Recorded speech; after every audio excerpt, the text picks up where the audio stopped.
Good morning, students. As we are doing sound chapter, but now this chapter is removed from the CBSE board, so we will start a new chapter, atoms and molecules. Atoms, the term is, we can say that is the smallest unit of any matter. As in cell chapter, we say that cell is the smallest basic structural unit of living beings. Similarly, atom is the smallest unit of any matter which we see around us.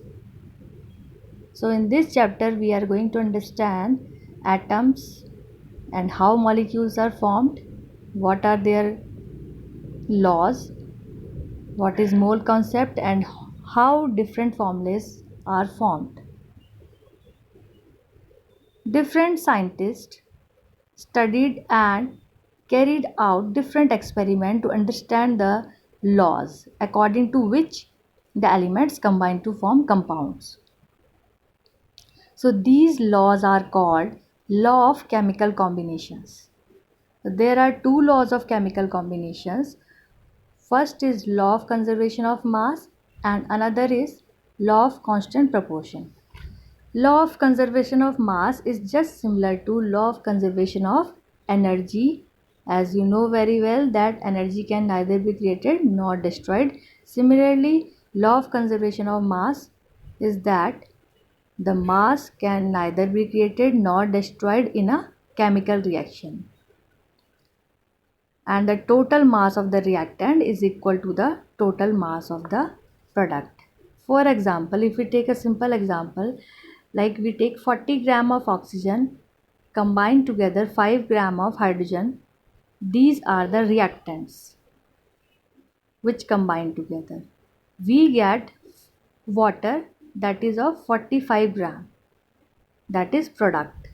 So we observe that 40 plus 5, that is 45 gram mass of reactant, which is equal to the 45 gram of water, that is product. So the mass of reactant is equal to the mass of product. This is law of conservation of mass.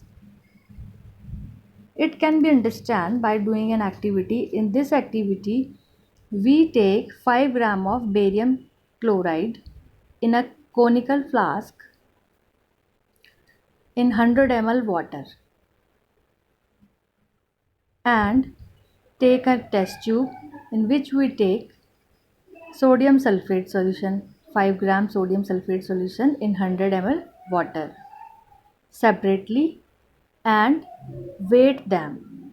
Means these are the reactants and we weigh them before reacting.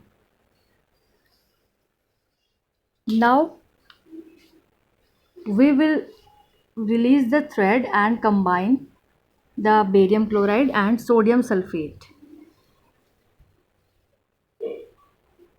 By the reaction, they form white precipitate of barium sulfate and sodium chloride. And after that we weight it again. So we observe the mass of the reactant before reaction comes equal to the mass of product which is formed after the reaction.